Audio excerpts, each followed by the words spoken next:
Olá, esse vídeo será longo, porque não tem como ser diferente. O detalhe faz toda a diferença, em especial nesse momento. Eu precisava falar com todos vocês, em especial com as mulheres de bem que nos acompanham. Não foi fácil chegar até aqui. Tentei o silêncio, escolhi a paz. Para não expor a minha família, fiquei calada por muito tempo. Mas tem um limite para o quanto uma pessoa consegue suportar ataques e mentiras, especialmente quando essas mentiras envolvem o seu nome, o sofrimento do seu marido, da sua família e deturpam o trabalho que você entregou de coração. Até agora eu tentei não expor a família, pensando muito no meu marido, mas não dá mais. Então eu vim para falar. As pessoas que sabem o que aconteceu se dividiram em dois grupos. Um me dizia, conta tudo, as pessoas precisam saber a verdade. O outro dizia, fica quieta, não vale a pena. Eu tentei ficar quieta, mas percebo a maldade de alguns que se dizem defensores e aliados do meu marido, mas que plantam narrativas maldosas e mentiras descaradas envolvendo o meu nome. Sem respeito, sem pudor, sem vergonha. Não me deixaram viver em paz no momento mais difícil da minha vida, inclusive ignorando o pedido que o próprio Jair escreveu em uma carta para que parassem com os ataques. Ele está sabendo de tudo e vê a situação que tenho enfrentado.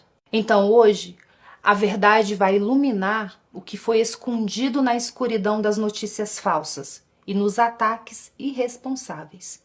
Para que todo o contexto fique claro, eu preciso voltar um pouco no tempo. Tudo começou em 2023. O meu marido estava voltando dos Estados Unidos. Ele ia assumir a presidência de honra do Partido Liberal. Ele e o presidente Valdemar conversavam sobre os rumos do partido, o que ficou para trás, o que ainda podia ser construído. E perceberam uma lacuna: as mulheres. Um público enorme, poderoso e que ainda viu Jair com desconfiança. Não tinha uma estrutura partidária que falasse de verdade com elas. Foi nesse momento que o meu nome surgiu. Eles me convidaram para assumir o PL Mulher como presidente nacional. Eu aceitei, mas fui muito honesta. Olhei para o meu galego e disse: Jair, você sabe que eu não assumo missão para viver um faz de conta. Eu já sabia o tamanho do que estava sendo o pedido e eu tinha visto de perto na caravana Mulheres com Bolsonaro em 2022 idealizada pela nossa governadora Celina Leão para ajudar na eleição do meu marido. Ao lado de Celina, Damares, Tereza Cristina e tantas outras guerreiras, eu vi o que era levar essa mensagem de esperança viajando pelo Brasil inteiro. Era sacrifício real, era entrega real.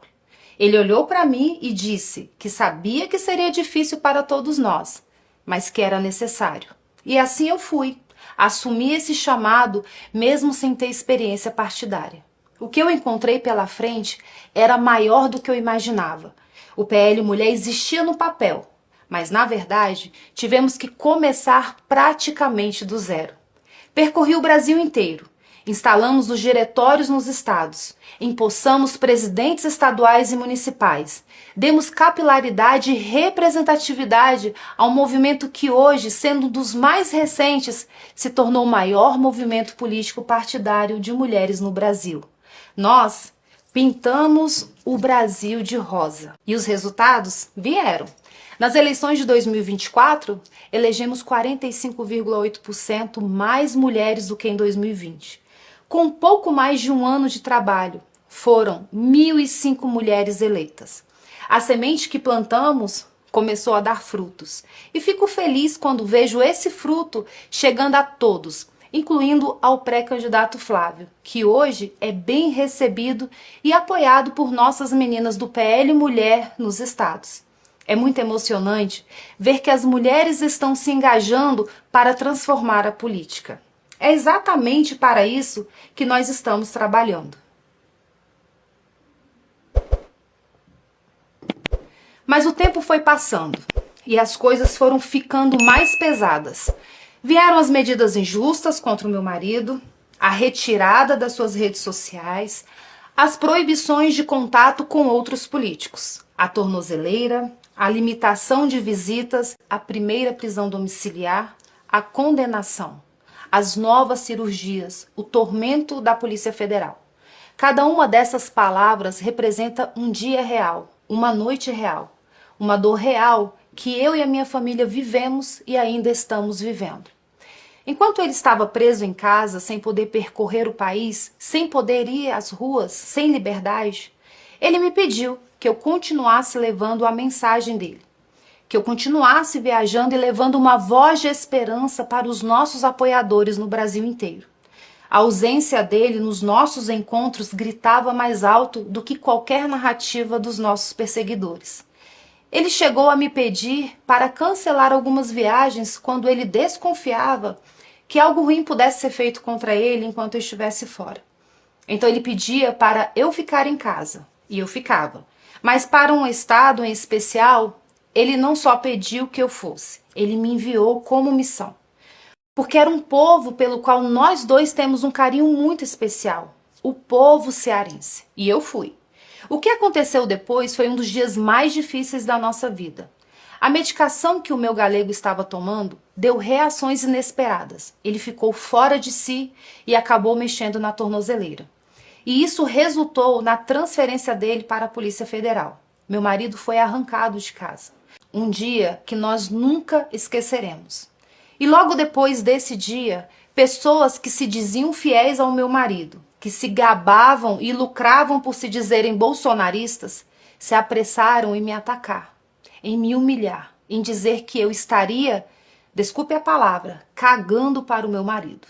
Alguns desses influenciadores estavam nos Estados Unidos e de lá induziam pessoas ao erro e comandavam os ataques gratuitos covardes contra mim.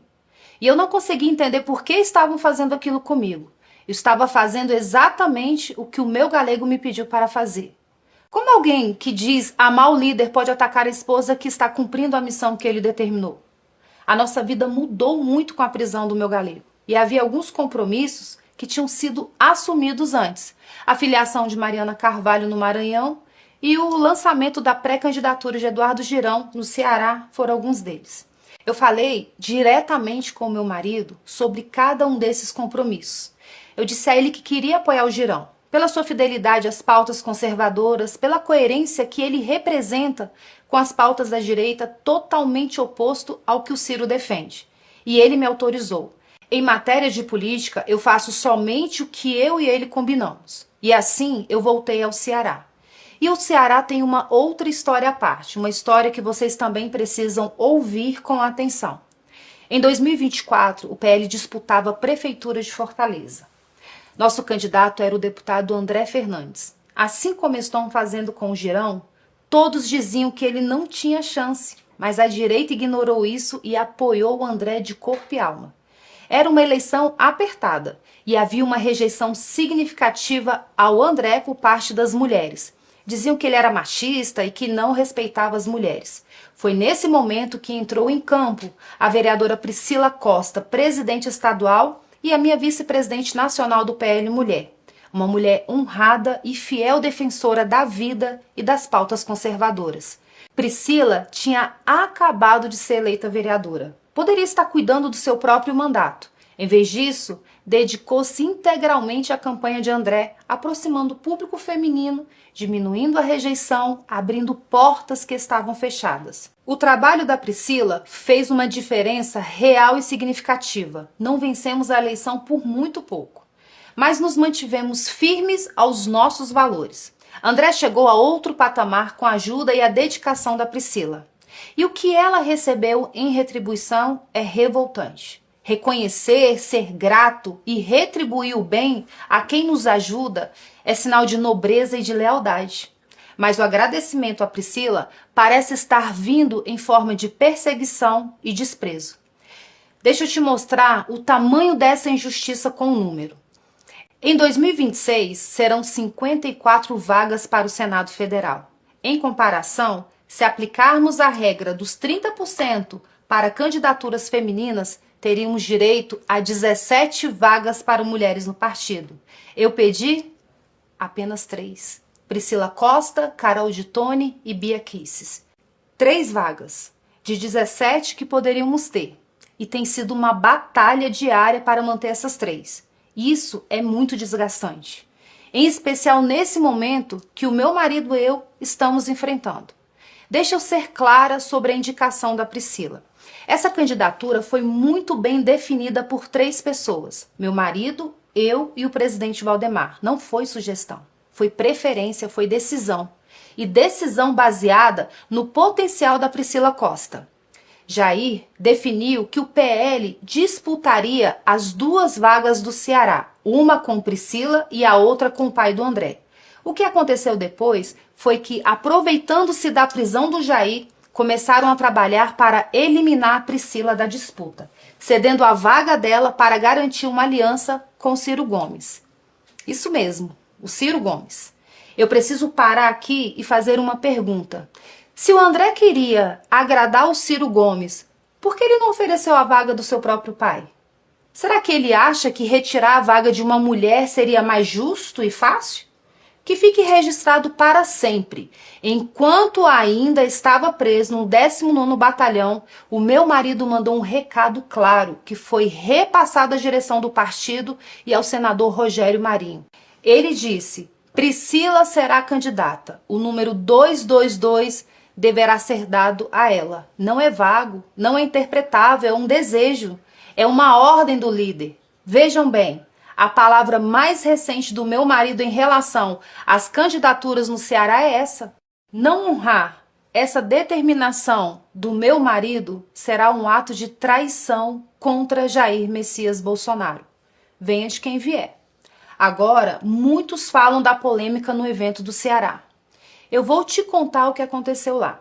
O senador Eduardo Girão é uma pessoa diferenciada, um homem que, quando todos cediam, ficou de pé defendendo a vida desde a concepção, as causas conservadoras e a lealdade ao meu marido, mesmo quando essa lealdade tinha um custo alto.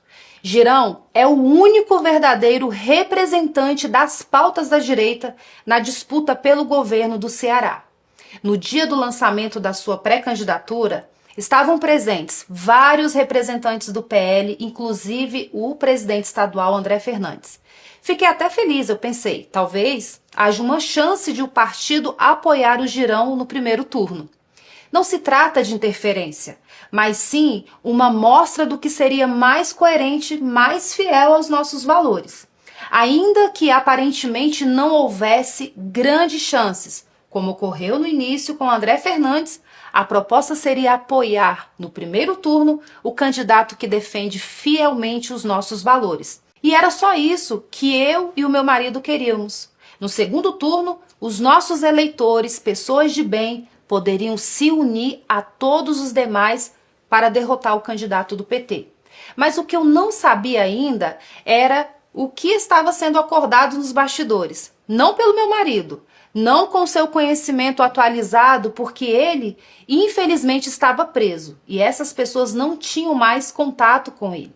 A última palavra sobre o Ceará, ele falou a mim e eu transmiti à cúpula do partido. Voltando ao evento, enquanto ele ocorria, eu percebi algo que me tocou fundo. Havia muitas senhoras mais idosas, de cabelos brancos, usando camisetas com o rosto do meu marido, olhando para mim, olhando para o André, olhando para o pai dele e dizendo em voz alta: Michele, Ciro não. Quando o André e o seu pai foram discursar, as vozes ficaram mais altas, mais incisivas e diziam: Ciro não. Vaiavam e chamavam de traidores. Eu fiquei ali assistindo aquelas mulheres, aquele povo simples, fiel, que não negocia convicção por aliança pragmática. Quando chegou a minha vez de falar, eu me dirigi ao André Fernandes. Eu gosto dele, eu não falei por raiva. Falei por respeito, porque respeitar e gostar de alguém é também ter coragem de dizer o que precisa ser dito. Eu fiz elogios sinceros, critiquei o ato, a aliança precipitada com o Ciro, e não a pessoa. E encerrei elogiando novamente o André, a Bela, o Carmelo e todos os jovens ao redor dele. Alguns acharam que eu não deveria ter falado. A maioria esmagadora, porém, disse que eu estava certa. Basta ver como as redes reagiram. Mais de 90% das menções do dia foram positivas àquele gesto. Mas, independentemente disso, posteriormente, pedi perdão ao André por eventualmente tê-lo magoado. Magoar nunca foi a minha intenção. Quando o evento terminou, eu voltei para Brasília. E durante o trajeto de volta, aconteceu algo muito ruim. Algo que eu não esperava. Algo que doeu de um jeito que palavras custavam a descrever. Uma punhalada. E é nesse momento que entra na história o meu enteado Flávio. Uma punhalada. E é nesse momento que entra na história o meu enteado Flávio. Ver o que estavam fazendo no Ceará contra um candidato leal e contra uma mulher fiel, ambos da direita, foi ruim. Mas o que aconteceu quando voltei para Brasília foi muito pior. Antes de seguir, eu preciso que você entenda bem o motivo pelo qual eu não poderia ficar calada diante de uma aliança com Ciro Gomes no primeiro turno, enquanto temos um candidato verdadeiramente de direita que, com o apoio que o André tem, seria um candidato competitivo. Não é questão de política, é questão de coerência. Ciro Gomes foi o principal responsável pelo processo que levou à inelegibilidade do meu marido. Durante a pandemia, numa live com outros esquerdistas, ele incentivou e conclamou as pessoas a chamarem o meu marido de genocida e pediu que repetissem isso o tempo todo. Ele chamou o meu marido de ladrão de galinhas, de corrupto, de burro, de jumento. Diz que Bolsonaro roubava gasolina. Disse que as esposas de Bolsonaro seriam todas ladras. Disse que os filhos do meu marido, os meus enteados, eram corruptos, que eram ladrões. E deu a eles um apelido: ovos de serpentes nazistoides. Essas foram as palavras de Ciro Gomes sobre os filhos do meu marido. Sempre foi um corrupto. Eu conheço o Bolsonaro. Bolsonaro roubava dinheiro da gasolina do gabinete dele. O que o Bolsonaro está com medo? Está com medo porque esses filhos dele são tudo bandido. O que está acontecendo é que os filhos do Bolsonaro são tudo bandido e o fogo está chegando perto. E agora, como se nada tivesse acontecido, os filhos defendem uma aliança com o candidato que deixou o pai deles, o meu marido, inelegível e humilhado. Tem mais. Durante a pandemia, ele insinuou que pastores e padres que prestassem assistência religiosa às pessoas deveriam ser presos. E quando vieram as arbitrariedades, as prisões, as condenações injustas do 8 de janeiro, incluindo a do meu marido, o Ciro Gomes se alegrou.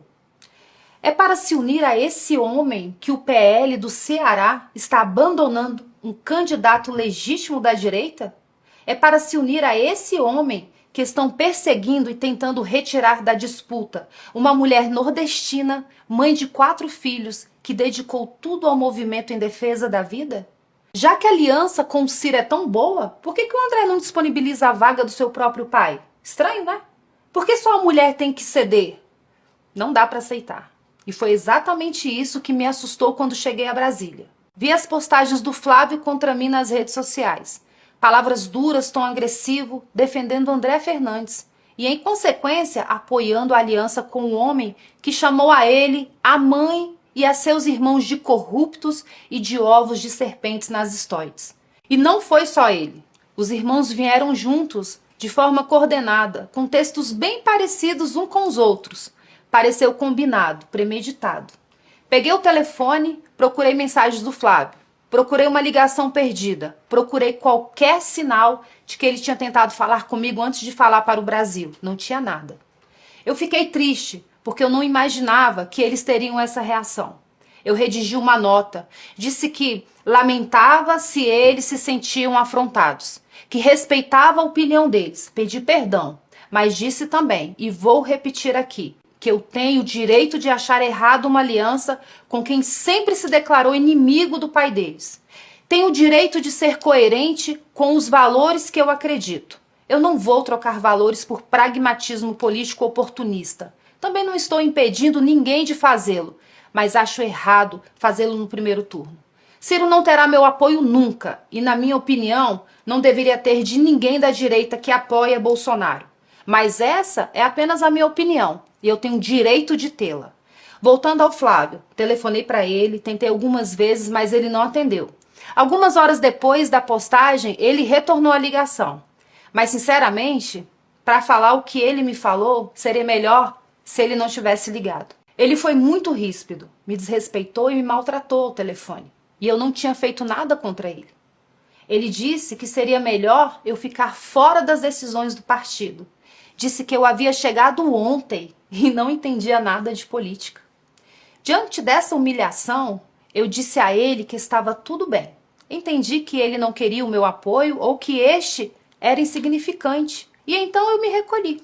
Fiquei na minha e assim permaneço. Eu sou presidente nacional do PL Mulher. Fui convidada pelo meu marido e pelo presidente Valdemar. Eu percorri o Brasil inteiro, instalei diretórios em todas as 27 unidades da federação, ajudei a eleger 1.005 mulheres em 2024, um aumento de 45,8% em relação a 2020. Mas para ele e alguns que o cercam, eu não entendo de política. Tudo bem, eu me recolhi. E desde esse dia, ele não me procurou mais. Eu também não procurei, porque estou respeitando o que ele falou, e é só isso. Agora, vou desmentir as narrativas e notícias que circulam na imprensa. Eu sei quem as planta, eu sei quem são as fontes. Eles me tratam como se eu fosse idiota, como se eu fosse alguém que chegou ontem, mas eu não sou. Eu sei mais do que eles pensam. Primeiro, eu nunca pedi, cobrei ou condicionei desculpas públicas de ninguém. Não preciso disso. Eu já liberei o perdão faz muito tempo. Eu não carrego rancor no coração. Eu entrego tudo nas mãos de Deus. Todo o mal que me fazem. É ao meu Deus que essas pessoas prestarão contas. Mas preciso que você entenda uma coisa. E isso é importante. Perdoar não é o mesmo que esquecer ou querer continuar o relacionamento. São coisas completamente diferentes. Posso perdoar alguém de coração e ainda assim reconhecer que aquela relação não é saudável. Perdão é libertação, não é obrigação. Segundo, não estou exigindo que se desfaça nenhuma aliança no Ceará, mas que adiem para o segundo turno. Eu sou contra ela, mas essa é apenas a minha convicção. Se a direita quer se unir para derrotar o PT, tudo bem, mas a coerência obriga que isso aconteça apenas no segundo turno. É preciso dar chance ao candidato que verdadeiramente se enquadra e defende os nossos valores. Já disse que considero um erro, uma traição aos valores das pessoas de bem. Mas os caciques do partido no Estado estão ignorando o perigo. Cada um responderá pelos seus atos. Ciro Gomes já provou inúmeras vezes não ser confiável. E ele não esconde isso. Semana passada, declarou na revista Veja que Bolsonaro e Lula são iguais.